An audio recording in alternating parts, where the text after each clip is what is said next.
Yo soy digna y mi sexualidad es digna y tus deseos están ahí por algo. No a pesar de mi sexualidad que Dios me quiere hacer santa, sino en mi sexualidad. No es a pesar de mis deseos que Dios me quiere hacer santo, es en mis deseos. No es a pesar de mi cuerpo que Dios me quiere santa, es en mi cuerpo. Y ojo, hermanos, no es a pesar de mi historia que Dios me quiere santo, es en mi historia. En esto que yo he sido y en esto que yo he vivido, Dios se quiere glorificar. Les voy a hablar rápidamente de algunas heridas de nuestra historia y de nuestro corazón que impactan en nuestra sexualidad. De pronto ustedes ya lo han escuchado. Yo hoy solamente les voy a hablar de 4 heridas principales, heridas emocionales, y de cómo estas pueden romper nuestra sexualidad. Y espero que cuando yo digo sexualidad, ustedes entiendan, cuando digo sexualidad estoy hablando de mi capacidad de amar. Heridas emocionales que afectan mi sexualidad, o sea, mi capacidad de amar. ¿Qué se requiere en el corazón de un varón? Que sea líder. El líder es dueño de sí mismo. El líder sabe decir que no cuando le toca, especialmente a sí mismo. Y un buen líder es confiable. Por eso su esposa puede someterse a él, porque confía en que este varón escucha a Dios, es dueño de sí mismo, es respetable. ¿Ustedes creen que un adolescente que se está matando desde los 8 o 10 años, que ve por y se acostumbró a mirar a todas las mujeres para que le produzcan placer? Un varón que no sabe decirse que no, que se deleita en todos los pensamientos que se le ocurren, que no sabe mirar a los ojos, cuidar, proteger. ¿Va a ser un buen esposo? No es que no quiera, es que no puede. No es solo que no quiera, es que no puede. Y habemos muchos que llegamos, encontramos al Señor y decimos quiero, y luego nos damos cuenta en el camino es que no puedo. Mi corazón no se educó para amar. Y estamos hablando de heridas en la sexualidad que van a afectar su capacidad de amar el resto de su vida. ¿Ustedes creen que un varón así podrá mirar a los ojos a su hija y hacerla sentir amada y respetada? No es que no quiera, es que no puede. ¿Ustedes creen que un varón así puede educar a sus hijos para ser varones a la medida de Jesucristo? No es que no quiera, es que no puede. Hermanas, ¿ustedes creen que una mujer que se acostumbró a depender emocionalmente de los hombres, que no tiene autoestima y que siente que solo vale cuando la miran y la desean sexualmente, una mujer que no sabe decir que no emocionalmente, que no sabe decir aquí no, conmigo no, de esta forma, no, yo merezco algo más? ¿Será una buena esposa? ¿Que podrá dejar a su esposo en libertad? ¿Que no tendrá que estar obligándolo a estar con ella? ¿Controlándolo a ver si le es fiel? ¿Ustedes creen que una mujer así podrá educar a un varón? ¿Ustedes creen que una mujer así será una religiosa que pueda mirar a sus otras hermanas y tratarlas como en comunión de personas? No, no podrá. Y aunque quiera se dará cuenta que muchas veces no podrá. Y hoy en día sí que vemos el impacto de la sexualidad desordenada en las mujeres. Antes eran muchos más los hombres. Y algo que a mí me impresiona, ¿saben qué es? Que a muchos lugares donde voy vienen niñas, muchas niñas chiquitas de 12, 14 años y me dicen, es que es la primera vez que una mujer dice más en público y me di cuenta de que yo hacía eso y lo sigo haciendo. Porque nadie lo habla. Es que es normal que los hombres estén así porque sí, son más animales e instintivos. El ataque a la mujer ha sido tal que casi que estamos parejos en las cifras de consumo de pornografía. Claro, para el hombre la gratificación, por ejemplo, en la masturbación es más inmediata. Para la mujer la gratificación es más afectiva. Muchas mujeres caen en estos pecados porque algún novio las empujó, porque alguna relación le normalizó eso. Y ella dice al principio ni me gustaba, luego quedé enganchada. Hay heridas en la sexualidad que van a afectar por toda la vida tu capacidad de amar en tu vocación concreta, mujer. Y por eso hay que empezar a sanar. ¿En dónde? En la raíz. ¿Dónde? ¿Cómo y cuándo? Primer tipo de herida emocional que afecta nuestra sexualidad. Las heridas de abandono. Ustedes van a encontrar que en psicología hay muchas categorías de heridas. Yo les presento estas 4 que a mí me han ayudado como a reunir muchas de las demás. Abandono físico, porque papá no estuvo, porque mamá no estuvo, porque físicamente murieron, fallecieron, porque estaban trabajando todo el tiempo y nunca tenían tiempo para mí, porque se divorciaron y físicamente papá ya no estaba en la casa, porque mi mamá trabajaba en otra ciudad para poder mantenernos y físicamente no estaba, porque mi mamá le dio preeclampsia o se enfermó o no quiso y nunca me amamantaron. Ahí hay un abandono físico, porque mi mamá era la amante de mi papá, entonces mi papá tenía su otra familia.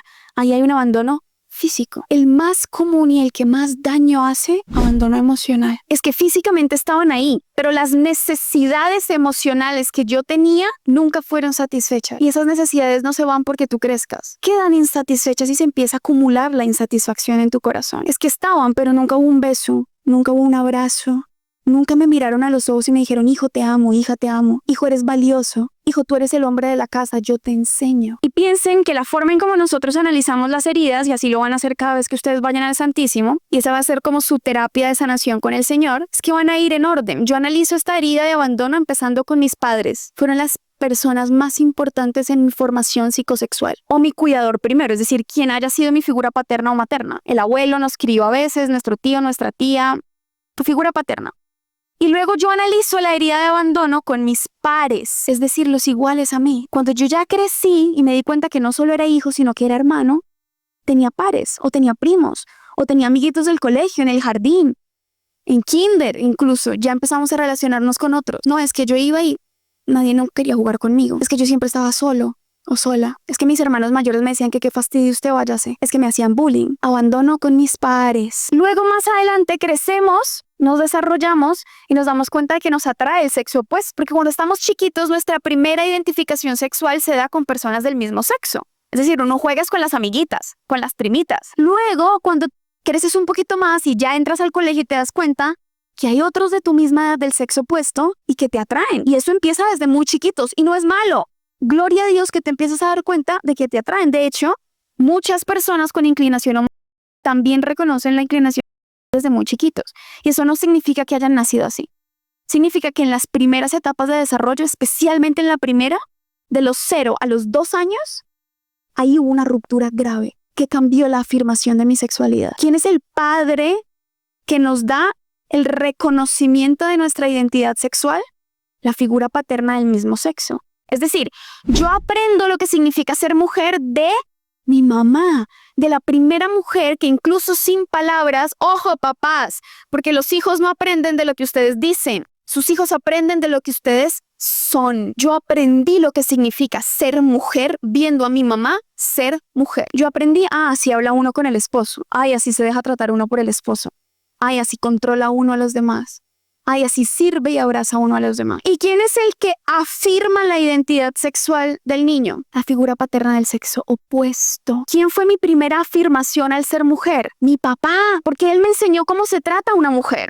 Él fue mi primera relación con el sexo opuesto. Por eso en esos primeros grados, etapas del desarrollo, si mi relación con mi papá como mujer fue de abandono, fue de opresión, fue de abuso, yo siempre voy a tener esa herida marcada con los demás varones de mi vida, porque fue la pauta, mi primera relación con los varones, por ausencia o por exceso de presencia o una presencia equivocada. Abandono, ¿qué hace el abandono? Genera miedo. Esa es la reacción del abandono. ¿Miedo a qué? Pues al abandono. Y el corazón puede tender a dos cosas, a apegarse en exceso, porque siente que tiene que retener a los demás para que no se vayan, porque me da miedo que me vuelvan a abandonar. Y nos volvemos controladores. Eso puede tomar muchas formas. Analiza en tu vida eso, qué forma ha tomado. ¿Nunca han conocido personas que son súper atentas? Que tú las conoces y como que se desdoblan por servirte, te dan regalos, te llevan, te traen. Y eso no está mal. Muchas veces viene de un deseo real de caridad. Muchas veces con el tiempo tú te empiezas a dar cuenta que esas personas están comprando tu amor desde el principio. Porque tienen pánico al abandono. Y cuando te ven y sienten que eres alguien de valor, ¡pum!, todo lo que yo tenga que hacer para comprar tu presencia en mi vida para que no te vayas. Son personas que se vuelven en exceso controladores. Entonces, el típico caso de la celotipia. Decíamos que el amor es libre, total, fiel y fecundo. En la fidelidad, el corazón exige exclusividad. Y por eso uno le puede decir, papi, si va a estar conmigo, no mire a las demás así. Sencillo. Si se va a comprometer conmigo, no reaccionamos a historias de otras mujeres, no le hablamos a otras mujeres, no salimos con otras mujeres y no nos hacemos una sola carne con otras mujeres. Es lo básico. Pero hay grados de celos que son patológicos. Eso viene generalmente de una herida de abandono. Y es el típico caso de la señora que no lo puede ver cerca del género femenino porque ya siente que todas quieren con su esposo. La belleza es relativa, yo sé, pero tu esposo no es Brad Pitt. No es como que él llega y todas las mujeres en plancha se tiran, no. Pero a veces tu herida hace que parezca así. Es el típico hombre, y yo lo he visto mucho, y en el hombre, por tener el rol del líder, toma una forma de dominación opresiva horrible. Es el típico hombre inseguro que empieza a dominar a su mujer para no perderla de control. Y empieza a controlar con quién sale, con quién no sale, cómo se viste, para dónde va, qué puede decir y qué no. En el fondo es una inseguridad enorme porque siente que la va a perder y que lo van a volver a abandonar. Oigan, esto es muy importante. Reconocer las heridas uno se hace solo de la mano del Espíritu Santo, porque ya los vi ahorita en un ratico, Mapi, tengo todas las heridas, todas y cada una, en cada parte de mi cuerpo y de mi ser. Esto es serio, esto no es para que uno se haga un autodiagnóstico, yo no soy terapeuta. Yo les estoy dando categorías que con ayuda del Espíritu Santo ustedes pueden empezar a reconocer signos que de pronto hay ahí o no. Por eso yo siempre invito a las personas a que si pueden busquen terapia psicológica cuando sienten que este proceso es demasiado, que no lo pueden hacer solos, que necesito acompañamiento para que alguien me explique. Pero yo les prometo que con ayuda del Espíritu Santo uno alcance a reconocer algo aquí y dice, si es cierto, al menos reconozco que a mí me da pánico que me abandonen. Me da pánico que mi mejor amiga tenga otra amiga y eso me muestra que tengo un abandono grande ahí. Y eso es lo que le puedo empezar a presentar al Señor. El Señor que nunca te abandona, que dijo, aunque tu padre y tu madre te dejaran, yo nunca te abandonaré. Nunca. Al que nunca abandona, vamos con nuestro abandono. Y la otra cosa importante que les quería decir con esto de las heridas es que reconocer las heridas nos ayuda a explicar muchos comportamientos nuestros y de otros. Nunca a justificar. Es que mi esposo me pega, pero es porque él tiene una herida de abandono, sí, tico. Muy herido y muy abandonado en lo que tú quieras, pero eso no está bien. Y si no hay cambios serios de comportamiento, hay que tomar decisiones, ¿cierto? Es que mi esposa me coge a golpes cada vez que me entra una llamada y me quita el celular, pero es porque tiene una herida enorme de abandono, pobrecita. Su herida de abandono a ti te ayuda a explicar el comportamiento para poder amarla mejor, entenderla mejor, no a justificarlo. Y tampoco a justificarnos a nosotros mismos. Segundo caso de la herida de abandono, ¿qué podemos hacer? En vez de volvernos ansiosos, porque eso se llama apego ansioso, el apego a los demás, lo que podemos hacer es volvernos distantes. Y son esas personas que, a mí que nadie se me acerca. Son esas personas que sexo casual y libre y viva la libertad, pero yo contigo no me voy a comprometer. Yo no quiero ni ser tu amiga, dame espacio, déjame en paz. Yo no quiero ni casarme ni tener hijos, o sea, pasémosla chévere y ya. O son personas que sí se casan y sí se comprometen, pero buscan la forma de distanciarse físicamente o emocionalmente. O sea, se casan, pero escogen un trabajo lejos. Se casan, pero pasan mucho tiempo en la oficina. Se casan, pero aunque están en la casa, encerrados en el cuarto o en el celular, yo contigo no hablo. ¿Y cuál puede ser una explicación? Y digo puede ser porque no es la única explicación a alguien que se aísle. Pero es que justamente prefiere abandonar antes de que lo abandone. Y por eso no se involucran emocionalmente. Hace mucho daño en los hijos, muchísimo. Un papá ausente emocionalmente, una mamá ausente emocionalmente, te rompe por dentro. Porque es una necesidad emocional que tienen los hijos de saberse afirmados y valorados por sus papás. Porque se lo dicen, porque se lo expresan, porque están presentes. Abandono. Sigamos con la otra. Rechazo. El rechazo es precisamente eso. Es todas las formas en que tú y yo nos hemos sentido rechazados en nuestra identidad. Y digo sentidos rechazados porque el hecho de que tú no seas suficiente para alguien no significa que tú no seas suficiente en ti mismo, pero así se siente. ¿Qué es un rechazo? Cualquier palabra, acto, actitud en la que tú sentiste esa insuficiencia ante otros. Rechazo físico. Volvemos a tomar el ejemplo. Es que mi mamá tuvo depresión postparto y nunca me quiso cargar. Y eso pasa mucho. Muchos de nosotros ni siquiera somos conscientes de cómo fue la etapa en que éramos bebés. O es que fui el resultado de... O es que mi mamá se arrepintió de tenerme porque yo no nací varón y ella quería darle a mi papá un varón y yo nací niña. Y sentía un rechazo tremendo hacia mí. Incluso las personas como yo, que imagínense esto, nuestra primera sensación intrauterina fue el rechazo porque nuestra mamá pensó en abortarnos. Eso no es algo que uno conscientemente tenga, pero en el primer momento que mi mamá quedó embarazada, dijo, uy no, mi mamá era muy joven, y dijo, uy no, y se fue a una clínica de abortos, y el día que tenía mi aborto, tenía cita ahí, estaba sentada, y yo experimenté eso. Y ahora lo reconozco. Es que la persona que más te debía acoger te rechazó. Le duró muy poquito. En el instante ella sintió a Dios y salió corriendo de ahí. Dijo, yo no puedo hacer eso, yo lo tengo. Ella pensaba que yo era un niño. Y salió corriendo y me tuvo. Claro, el rechazo se puede dar desde el vientre. Pues que yo nunca escuché en el vientre a mi papá. Es decir, el niño nunca experimentó ese líder, ese yo te cuido, yo te protejo, yo proveeré para ti. Tu seguridad emocional en esta tierra. Cuando un niño no tiene eso, esa ausencia, se convierte en un rechazo. Es que tuve yo para que mi papá no se quedara, porque yo no fui suficiente para que mi mamá me abrazara, porque yo no fui suficiente para que mi papá dejara a la otra mujer por nosotros, porque yo no fui suficiente para que mis amiguitos, vamos en orden, ¿no? ¿Cuál fue el orden? Padres, pares, luego parejas. Importante reconocer si yo fui abandonado o rechazado por una pareja. Pero eso se da en el grado del desarrollo psicosexual normal después de la pubertad, imagínense. Cuando uno se enamoró de eso que uno decía, los del Titanic fueron nada en comparación, y uno generalmente se acuerda de eso que uno tuvo y uno tenía como 17 años. Ni siquiera se les ha desarrollado el cerebro y ya están prometiendo amor eterno. Y es cierto, porque la corteza prefrontal se desarrolla entre los 21 y los 23 años.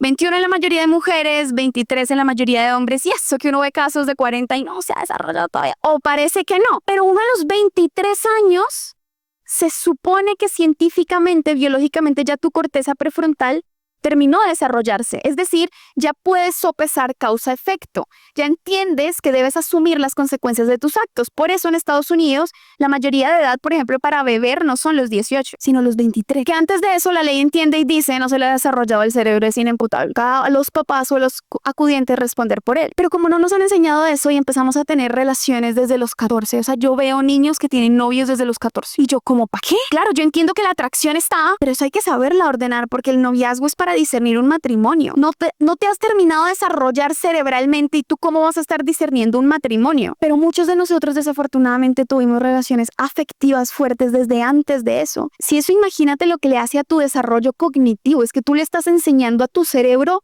cómo es el amor a través de relaciones no sanas. Entonces, tenemos que analizar si en las relaciones que hemos tenido han habido abandonos o han habido rechazos. Abandono porque se fue con otro.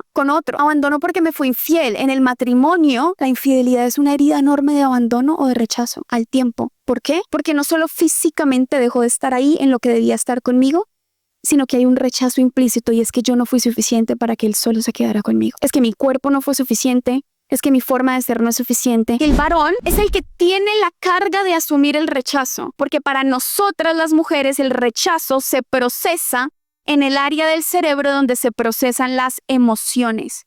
Nosotras sentimos el rechazo como un ataque a nuestra persona. Es decir, nos lo tomamos a pecho literalmente, sentimos que nosotras dejamos de valer como mujeres. Por eso nosotras no invitamos a salir al man, por eso nosotras no lo buscamos, no le escribimos. No lo sacamos a las citas. ¿Por qué? Porque lo que a él le hace madurar es asumir el rechazo. Porque el varón procesa el rechazo desde el área del cerebro que produce testosterona. Para él, la reacción ante el rechazo, aunque duele, nadie dice que no duele. Para el varón, el rechazo de una mujer, no estoy hablando del rechazo de su papá, específicamente del rechazo de la mujer, es un reto. Él lo procesa como una invitación a que no, yo insisto y persisto. Y si no es con ella, pues entonces será con otra. Porque para él es una invitación a seguir caminando. Por eso, el que invita es él. El que se expone al rechazo es él porque Dios lo capacitó, si él quiere aprender, a vivir el rechazo como un reto de amor y para seguir construyendo su masculinidad. Cuando eso al varón no se lo enseñan, el varón se siente específicamente rechazado desde el área emocional. Y él también recibe grande ese, yo no soy suficiente. En los cursos de sexualidad matrimonial, el mayor común denominador que yo escucho es que mi mujer no quiere tener relaciones sexuales conmigo. Y eso puede tener muchas causas. Mi rey, si tú te has unido en una sola carne con medio vecindario, ¿cómo esperas que tu mujer libremente y gozosamente te quiera recibir en el lecho nupcial y hacer el amor contigo? No. Y habrá que sanar muchas cosas para que eso se dé. Pero hay muchas heridas que en el corazón de la mujer empiezan a salir con fuerza después del enamoramiento. Porque el enamoramiento es un cóctel químico. En el enamoramiento hay dopamina, hay oxitocina, hay serotonina. Y sobre todo si nosotras estamos en una etapa del ciclo específica, él hasta huele mejor. Todo en él nos invita a querer dar vida, sobre todo en la etapa en donde estamos fértiles. Cuando nosotros estamos enamorados, perdemos lucidez. Por eso hay que ordenar el enamoramiento, hay que aprender a enamorarnos y hay que invitar a Dios al enamoramiento. Pero cuando pasan esas etapas iniciales donde él todo lo hace bien, él siempre huele rico, uno felizmente le recoge la ropa, ¡ay, tan lindo! Dejó la ropa tirada, ¡ay, tan lindo! Orinó el inodoro. Cuando el enamoramiento pasa, tú empiezas a ver con más claridad y dices, ¡ay, dejó la ropa tirada otra vez! Pero esas heridas que estaban adormecidas, que tú ignorabas y él también empiezan a salir.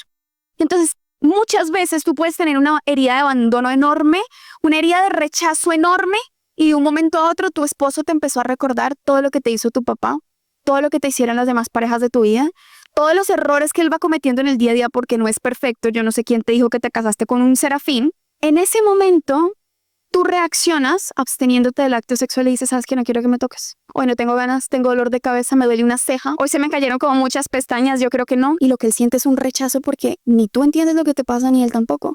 Entonces muchos hombres vienen y me dicen, es que yo soy insuficiente para mi mujer. Siento que le huelo mal, que me desprecia. ¿Tú sabes lo que hace el desprecio en el líder de la casa? Lo rompe por dentro. Y el varón roto se endurece. No se quiere volver a ser vulnerable. Yo no te estoy diciendo corre y ten relaciones sexuales con tu esposo ya. Te estoy diciendo, hay que profundizar en esas heridas para ver ¿Qué se necesita sanar para que puedan vivir la sexualidad como Dios pensó? Pero el rechazo se vive de formas muy fuertes en la pareja, porque se acumulan todos los demás rechazos no sanados de nuestra historia. Y luego, y esto es importante, el cuarto grado, la etapa de las relaciones que vamos a analizar en cada herida, si pasamos de las parejas, vamos a ir a los hijos o aquellos que dependen de mí. Es la generatividad. Pero vean que eso va en orden. Primero soy hijo, luego soy hermano, luego soy pareja y esposo y luego soy padre. Si tú no has sanado ni la primera etapa o no has empezado a reconocer tus heridas ahí, vas a cargar todo ese paquete hasta abajo. Y ahí es donde viene que tú eres mal jefe, eres mal líder de equipo y eres a tus hijos siendo hombre y siendo mujer. Pero también te puedes preguntar qué heridas de abandono he experimentado yo con los que dependen de mí.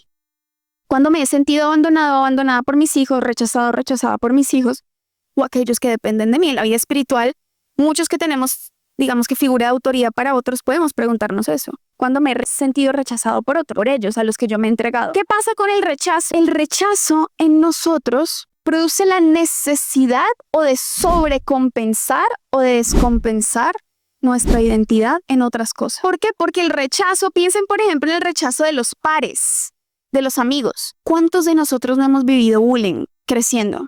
Si yo les contara. A mí me gritaban en el colegio porque yo tengo las cejas muy grandes, pero en ese entonces mi mamá no me dejaba depilarme las cejas. Y yo tenía un montón de pelitos acá, como uniceja. Mi mamá me mandaba toda peluda al colegio, toda peluda. Y era tan linda mi niña, parecía un osito. Obviamente en mi colegio no lo veían así. Y me acuerdo que una vez un niño que era muy popular y yo pensaba que él y yo éramos amigos, me gritó de un lado de un campus así, donde jugábamos básquet. Me gritó de un lado al otro, usted cállese y más bien vaya y depílese esas cejas. Eso a mí me quedó marcado y yo a escondidas de mi mamá llegué y ¡tra! Hay cosas que a ti te parecen insignificantes en tu historia y a ti te siguen marcando aquí. ¿Por qué? Porque el rechazo habla de quién tú eres. Y esa niña chiquita, cejona, lo que dijo fue, yo no soy suficiente como mujer si tengo las cejas así. Y el mensaje que yo recibo es, yo siempre tengo que estar bien presentada como los hombres quieren para valer como mujer. Y empiezas a crecer y ya no son solo las cejas, es el cuerpo. Es la ropa, es todo lo demás, porque yo no quiero que me vuelvan a decir cállese y vaya y póngase bonita para que yo la respete. Todos los que hemos sufrido bullying de una forma u otra, que han atacado nuestro físico, cuando hemos entregado el amor, por ejemplo, eso a mí me duele muchísimo, muchísimo cuando hay varones que toman la iniciativa, que se arriesgan a ser rechazados, que llegan con una notita, con unos chocolates, con unas flores donde la amiga y se le declaran y la niñita esta, ay, ¿cómo se te ocurre que yo me voy a fijar en ti? ¿Tú no te das cuenta de que yo solo te voy a mirar como un amigo? Ya no me fastidies más. Y ustedes no saben cómo esos varones cargan ese rechazo el resto de su vida. ¿Ustedes no se imaginan cuántos niños hay allá afuera que empiezan hoy están diciendo es que las mujeres solo son unas interesadas? A las mujeres solo les interesan los que tienen plata. Él no lo dice de gratis. Alguna le hizo pensar eso. Y él se lo aplicó a todas. Así como nosotras todas decimos, es que todos los hombres son mentira. Aquí hay menos hombres que mujeres, pero yo no creo que los hombres que están acá sean iguales. No todos los hombres son iguales, pero oigan, hay formas de decirlo. Cuando hay amores no correspondidos, hay formas de decirle al otro, yo no te veo así, pero te valido como persona. Como hombre eres valioso. Y cualquier mujer estaría honrada de estar contigo. Sería un regalo. Solo no soy yo. Pero esos rechazos hacen que él toda la vida busque sobrecompensaciones para sentirse suficientemente valioso. El que tiene que tener más dinero, el que tiene que tener más mujeres, el que tiene que tener más sexo, el que tiene que tener mejor puesto para sentirse suficiente. O se descompensan y piensen en nosotras, para las mujeres se aplica igual. Y la autoestima en el piso y lo que hacemos es alimentar esa falta de autoestima. Es que yo nada puedo, es que a mí nadie nunca me va a querer, es que yo ni lo intento, yo ni me lo voy a acercar, ni voy a pedirle nada a mis papás, ni voy a hablar con él. ¿Para qué? Si siempre es lo mismo, nadie me quiere. Genera una herida enorme de desesperanza. Si yo siempre voy a ser rechazado y para nadie voy a ser suficiente, yo en mi sexualidad siempre voy a asumir una postura indigna, porque el que siente que no es suficiente se comporta de forma indigna. La mujer que ha sido rechazada es blanco para la lujuria, porque ella se va a dejar tratar de formas indignas porque siente que no es suficiente. Igual que el varón. Agresión, todo acto, toda palabra, toda actitud violenta, física o emocionalmente hacia tu persona. Es que mi papá era de otra época, entonces en mi casa oleaban rejo, correa, cascarita de ganado, no sé cómo le digan en donde tú creciste, pero sí nos cogían a golpes y era normal. Nos sangraban y era normal. Es que yo crecí viendo a mi papá golpear a mi mamá. Eso es violencia física, no dirigida físicamente a ti, pero sí expuesta a ti. Tú fuiste expuesto a entornos violentos. ¿Cuántos de nosotros no crecimos en hogares violentos? donde un día los veíamos abrazarse y al otro día la veíamos a ella llorar y al otro día la veíamos llorar por una infidelidad y al otro día veíamos que él llegaba borracho a golpearla. Tú inconscientemente empiezas a relacionar el amor con la violencia y a normalizar la violencia emocional. Ojalá no hubiera nacido. Yo me arrepiento de haberla tenido. No nació hombre porque no nació mujer. Las comparaciones, usted por qué no es como su hermano, como su hermana. Usted por qué no puede ser como su prima. Vea, ella sí es buena. Ella sí es buena hija, ella sí es diligente, ella sí es acomedida. Ahí hay agresión hacia tu persona, porque no te están afirmando, no te están ayudando a crecer. Te están comparando con alguien y te dejan ahí. Eso es violencia. Que tus hermanos te golpearan, que en tu colegio el bullying llegara a lo físico. Violencia emocional de distintos grados, sobre todo en la pareja. Eso que decíamos de cuando controla hasta cómo te vistes, qué haces, te dice usted no puede trabajar porque usted es bruta, usted nunca va a ser capaz. Ahí hay violencia emocional. Eso no es amor, eso no es ser un buen líder, eso no es ser cabeza, el que esclaviza. Ahí hay violencia. Es que yo me puse muy mal porque me dieron un ataque de celos y cogí a mi marido y le arañé por toda la cara, lo golpeé, le tiré el celular en la oreja, lo sangré, que me descontrolé. Ups, cuando le gritamos a nuestra pareja en las relaciones pasadas y teníamos relaciones tóxicas y nos decíamos cosas y yo le decía cualquier cantidad de insultos y de humillaciones, ahí hay violencia. Y luego en nuestros hijos. Y así como lo recibimos, lo damos. Y somos violentos física o emocionalmente con quienes nos rodean. Hay una forma de violencia, y lo quiero decir, que es una forma de violencia espiritual y es la manipulación de conciencia. Cuando yo creo que mi autoridad, en lugar de representar la voluntad de Dios para el otro, es que me creo Dios para el otro. Hay una diferencia enorme. El buen líder espiritual busca abrir el oído para reconocer cuál es la voluntad de Dios en esta persona, no imponerle la propia voluntad como si fuera la voluntad de Dios. Y yo lo he escuchado así.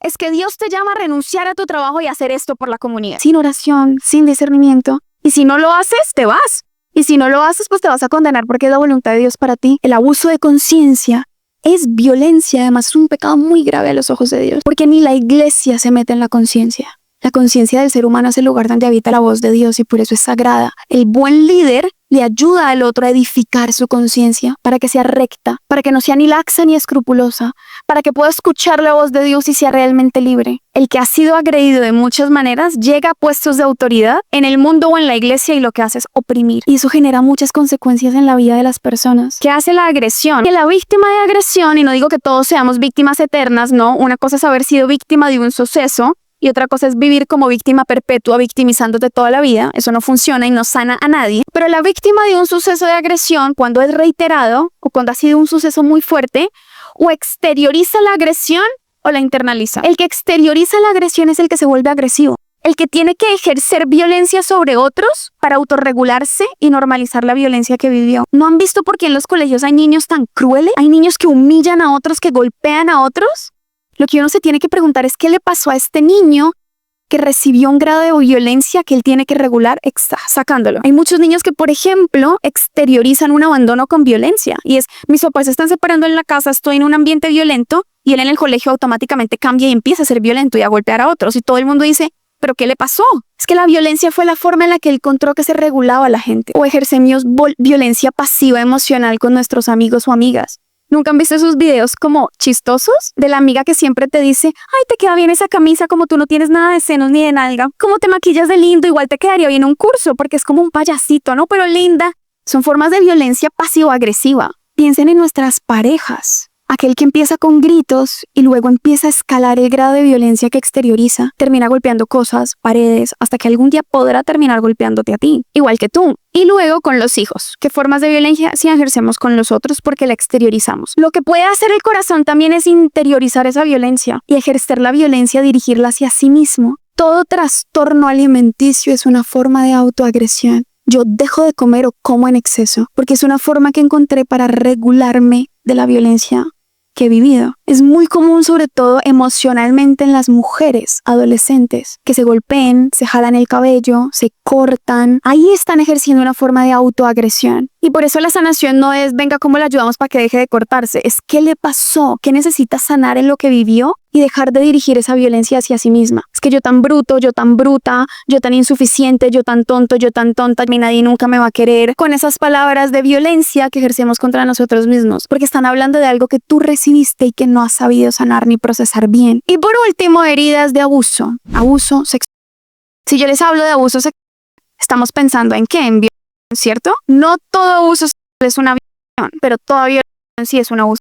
El abuso es toda exposición, acto o entorno de contenido sexual donde no hubo consentimiento, o si hubo consentimiento, no había conciencia de aquello a lo que se estaba consintiendo. Ejemplo, que cuando yo era chiquito yo jugaba al papá de la mamá con mi primito y nos quitábamos la ropa y nos dábamos besos.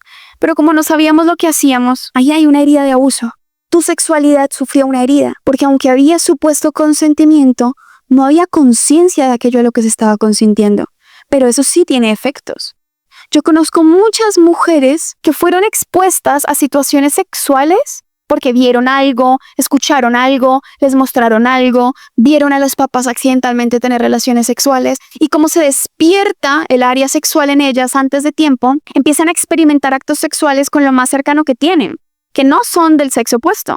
La mayoría de las veces son con niñas, su primita, su amiguita, su hermanita. Y hay muchas mujeres que como su primer encuentro o experiencia sexual fue con mujeres, empiezan a enseñarle a su cerebro que solo experimentan placer con las mujeres. Y piensan o que son lesbianas o que son homosexuales. Y pudo haber empezado simplemente con una exposición a contenido sexual que nadie supo ordenar ni enseñar en ellas qué significaba y lo empezaron a vivir con lo más cercano que tenían. Igual puede aplicar a varones con el mismo sexo. Cuando a mí me mostraron por ejemplo, ahí hay una herida de abuso sexual. Cuando a mí me dijeron, venga, yo la toco aquí, venga, hago esto, aunque no haya sido, ahí hay abuso. Y es una herida en tu sexualidad. Y acuérdate que tu sexualidad es reflejo de tu identidad. Si nosotros decimos que lo que le pasa al cuerpo no me pasa a mí, podríamos tener el descaro de decirle a una víctima de ay, no llore, que eso le pasó a su cuerpo, no a usted, siga tranquila. Pero sabemos que el abuso tan grave porque hiere es el alma de la persona. Violentaron a esa mujer. Es que atacó mi persona. De la misma manera, todo contenido sexual explícito, relación sexual que tú viste, experimentaste, te indujeron, te mostraron de contenido sexual, aunque tuvieras el consentimiento, si no tenías la madurez para decidir bien, o si fue sin consentimiento, es un abuso a tu persona y va a marcar la forma como tú te relacionas personalmente con otros y con tu sexualidad. El consumo de pornografía y la masturbación son heridas de abuso sexual. Son efectos de muchas heridas que tenemos, sí, porque son formas de compensar o sobrecompensar lo que hemos vivido. La lujuria muchas veces es un mecanismo de sobrecompensación o de regulación. De hecho, el mundo intenta explicarlo así. Te regulas del estrés, te regulas del sueño, te regulas de la ansiedad. Falso. Son espacios de placer que a ti te dan la percepción de seguridad. En la fantasía sexual, tú descargas estrés pero sin esfuerzo. No le estás enseñando a tu cerebro a esforzarse por llegar a lugares sagrados, a comunión de personas. No, es fácil, es un clic, es consumo, es usar al otro. Sí es cierto que toda adicción sexual es una forma de sobrecompensación de algo que está mal en tu corazón, de una carencia de amor enorme. Pero cada vez que tú y yo caemos en consumo en masturbación, en adulterio, en fornicación, cada vez que eso pasa estamos volviendo a abrir la herida del corazón. Nos estamos causando a nosotros mismos heridas en la sexualidad, es decir, heridas en nuestra capacidad de amar y ser amados. ¿Qué hacemos? Empezamos a hipersexualizarlo todo. El niño que ha sido víctima de abuso de repente solo habla de sexo, solo habla de cosas sexuales. Todos los juguetes los ve de esa manera. ¿Por qué? Porque tiene que hipersexualizarlo todo para regular el abuso que vivió. O del otro lado, lo que va a hacer la víctima de abuso es empezar a rechazar todo lo que tenga que ver con la sexualidad. No tocó solo tu cuerpo, toca tu identidad. ¿Qué es lo que traen todas estas heridas, hermanos? Traen mentiras. Y son mentiras en nuestra identidad. Es decir, una mentira sobre quién soy yo. ¿Por qué? Porque el abandonado va a pensar, yo soy eso, soy un abandonado. No fue algo que me pasó, sino es quien yo soy. Yo no soy suficiente. Yo nunca voy a salir de aquí. A mí nadie me quiere. Todas las mujeres son iguales. Todos los hombres son iguales. Cualquier cantidad de mentiras nos decimos sobre quiénes somos. Y esas mentiras dan fruto. Fruto que mata, fruto que incapacita para amar y ser amados. Y ahí, hermanos, es donde tú y yo hemos empezado a construir nuestra vida sobre mentiras. Hemos hecho compromisos basados en esas mentiras. Yo nunca voy a volver a creer en el amor, o yo necesito retener a esta persona para estar tranquila y que no me abandonen. Tú y yo no nos damos cuenta, pero hemos hecho compromisos sacrílegos, contrarios al amor, a partir de las mentiras que nos hemos creído por las heridas que tenemos. ¿Saben qué nos dice el Señor?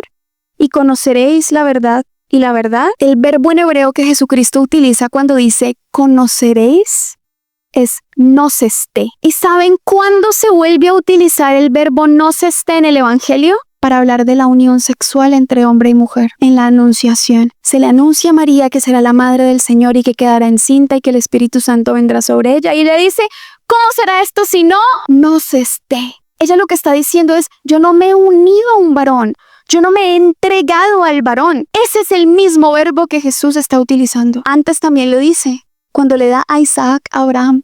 Y Abraham se unió a su mujer. La traducción literal utiliza el mismo verbo, conoció a su mujer. Ese es el mismo que nos dice, y conoceréis la verdad. ¿Sabes qué es lo que está diciendo Jesús ahí? Cuando dice yo soy la verdad, cuando él dice conoceréis la verdad, está diciendo me conoceréis a mí. Pero él no habla de un conocimiento intelectual. Él no habla de un conocimiento meramente racional. Él está diciendo que lo que nos hace libres es unirnos a él como la esposa se une al esposo. Es entregarnos de tal manera que seamos una sola carne y que lo que Dios ha unido no lo separe nadie. Lo que Jesús está diciendo es que lo único que a ti te libera es casarte con Jesucristo, entendiendo lo que eso significa. Es conocer al varón de varones, al nuevo Adán. ¿Qué hace Adán? El primer varón. Se dona, se entrega, es el iniciador del amor. ¿Qué hace Eva? Se abre al don del varón y lo recibe. Se conocen, es decir, tal manera que ya no son dos, son uno solo. Eso hizo Jesucristo, nuevo Adán. Esa es la cruz, es el signo más grande del amor. Y lo más curioso es que decimos la pasión de Cristo. Esa es la verdadera pasión. No es una pasión de placer desbordado y egoísta. Es una pasión que quema el alma al punto de dar la vida aunque duela. Ese es el amor verdadero que nos hace libres. Que el esposo se desnudó, él no murió así en la cruz. Se desnudó y dijo, este es mi cuerpo que se entrega. Él está haciendo totalmente lo que hace el esposo. Y tú y yo estamos llamados a ser María, que a los pies de la cruz se abre al don del esposo y dice, hágase en mí, entra en mí. Hermanos, la sexualidad humana tiene todo que ver con la Eucaristía. Es un misterio que nos puede llevar a comprender el amor eucarístico. Él no dijo, este es mi cuerpo que se entrega, recíbelo, conócelo, hazte uno solo con él. Ojo, espero que entiendan lo que estoy diciendo. Yo no estoy diciendo que la Eucaristía sea sexual. Estoy diciendo que la sexualidad humana es un signo del amor de Dios que se ha hecho Eucaristía. Jesús no solo hizo esto un día cualquiera. Antes de hacerlo lo dijo. En la última cena dijo, este es mi cuerpo que se entrega. Este soy yo que se entrega para ti como esposo. Y luego lo hizo. Lo dijo y luego lo hizo. Cuando los esposos están en el altar, antes de ser esposos que son novios, lo dicen. Yo me entrego a ti, libre, total, fiel y fecundamente. Y luego lo hacen. No solamente en el acto conyugal, sino cada día de sus vidas. Ese es el misterio eucarístico y trinitario en la vida sexual de los esposos, pero también en la tuya y en la mía. Por eso María es signo de la iglesia. María es la que nos demuestra cómo se es iglesia. ¿Y quién es la iglesia? Esposa de Cristo. Varones y mujeres, todos estamos llamados a abrirnos al don del esposo y decir, entra en mí, habítame de tal manera que ya no sea yo, como dice San Pablo, sino tú quien vives en mí. Y eso da vida. Fecúndame, hazme dar vida. Eso es lo que tenemos que hacer con el esposo. Abrirle todas nuestras heridas. Sacar esa estaca, abrirle la herida y decirle, esposo, ven y lléname. Y Él es la verdad.